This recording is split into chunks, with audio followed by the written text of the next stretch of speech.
ஒரு வங்கியில் புதுசாக மேனேஜர் ஜாயின் பண்ணியிருந்தார். புது மேனேஜர் அந்த வங்கியோட கணக்கு வழக்குகளை சரி பார்த்துட்டு இருந்தார். அதில் ஒரு அக்கௌண்ட்டில் மட்டும் தினமும் 1000 ரூபா டெபாசிட் ஆகிட்டு வந்தது. ஒரு நாள் கூட தடை இல்லாமல் அந்த அக்கௌண்ட்டில் மாத்திரம் டெபாசிட் ஆகிட்டு இருந்தது. இடையில ஞாயிறு போன்ற விடுமுறை நாட்கள் வந்தாலும் அன்றைக்கும் சேர்த்து அடுத்த வேலை நாட்களில் அந்த கணக்கில் சேர்க்கப்பட்டு வந்ததை பார்த்து ரொம்ப அதிசயிச்சு போனார். ஒரு நாள் மேனேஜர் கேஷியரை கூப்பிட்டார். சொல்லுங்க சார். யாருப்பா அந்த ஆளு? யாரு சார்? அதான்ப்பா, டெய்லி ஒரு அக்கௌண்ட்ல 1000 ரூபாய் டெபாசிட் பண்ணுவாரு, அந்த கஸ்டமரை தான் கேட்குறேன். தெரியல சார். தினமும் காலையில் 10 மணிக்கு டான்னு வருவார், பணத்தை போடுவார், போட்டுட்டு போயிட்டே இருப்பார்.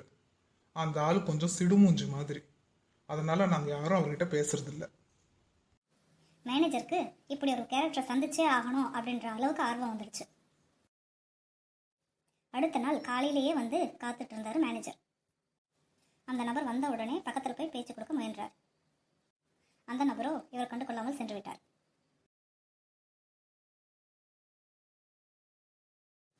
அவர் புறக்கணித்ததும் வங்கி மேனேஜருக்கு அவருடன் பழகி அவர் ஏன் தினமும் வங்கியில் 1000 ரூபாய் போடுகிறார் என்று கண்டுபிடிக்க வேண்டும் என்று பெரிய அளவில் ஆர்வம் வந்துவிட்டது.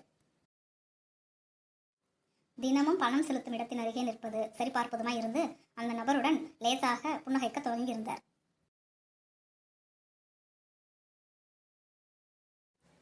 ஒரு நாள் மேனேஜர் வரும் வழியில் அந்த 1000 ரூபாய் நபர் வண்டி பழுதாகி ரோட்டில் நின்று கொண்டிருந்தார். மேனேஜர் லிஃப்ட் கொடுத்து வங்கிக்கு அழைத்து வரவே கொஞ்சம் பேசவும் துவங்கி இருந்தார். ஒரு நாள் அவரிடம் மேனேஜர், சார், நாம தான் நண்பர்கள் ஆயிட்டோம்ல, இப்போது சொல்லுங்களேன், எதுக்கு தினமும் 1000 ரூபாய் பேங்க்ல டெபாசிட் பண்றீங்கன்ட்டு? அப்படி என்ன வருமானம் வரும்படி தொழில் செய்றீங்க என்று கேட்டார். சார், நான் வேலைலாம் எதுவும் பார்க்கலங்க, பிஸ்னஸ் கூட எதுவும் செய்யலை. நான் தினமும் பந்தயம் கட்டுவேன், அதில் எப்படியும் ஜெயிச்சிடுவேன். அந்த காசு தான் சார் இது. மேனேஜரால் நம்ப முடியல. எப்படி ஒருத்தன் தினமும் பந்தயத்தில் ஜெயிக்க முடியும்? இந்த ஆள் போய் சொல்கிறான் என்று எண்ணிக்கொண்டார். அவரின் முகமாற்றத்தை கண்ட அந்த மனிதர், சார், இதுக்கு தான் நான் யாரிடமும் அந்த பந்தய மேட்ரை பற்றி சொல்கிறதே இல்லை என்று கூறினான்.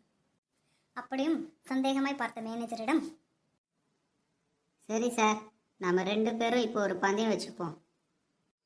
நான் ஜெயிக்கிறேன்னா இல்லையா மட்டும் பாருங்க என்றான்.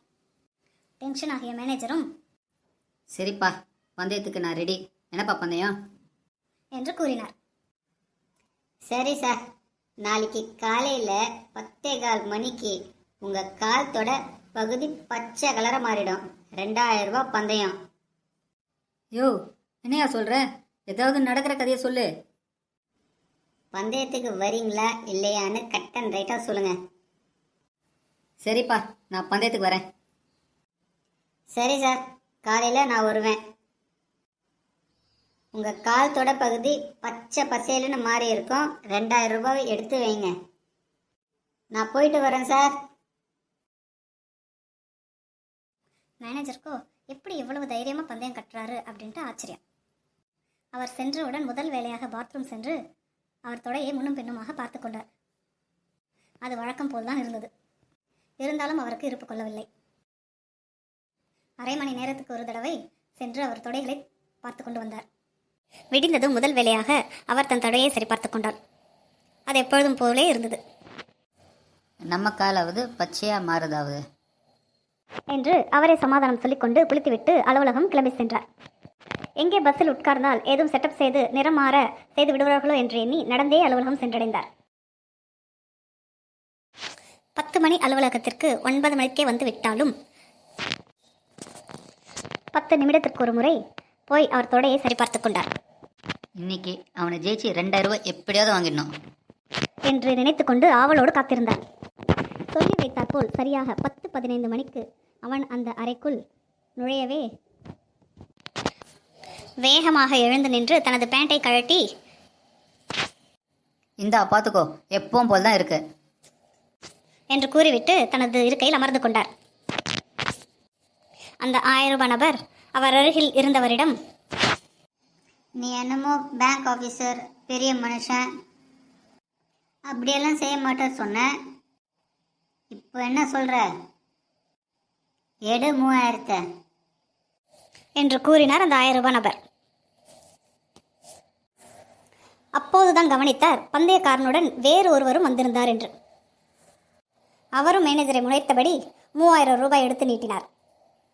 அதை வாங்கிய பந்தயக்காரர் 2000 ரூபாவை மேனேஜரிடம் நீட்டிவிட்டு, உங்ககிட்ட கட்டின பந்தயத்தில் நான் தோத்துட்டேன், ஆனால் இவர்கிட்ட கட்டின பந்தயத்தில் நான் ஜெயிச்சிட்டேன்.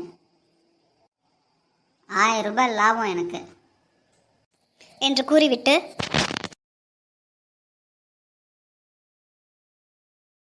வழக்கம் போல் பணம் கட்டும் கவுண்டருக்கு சென்று விட்டார்.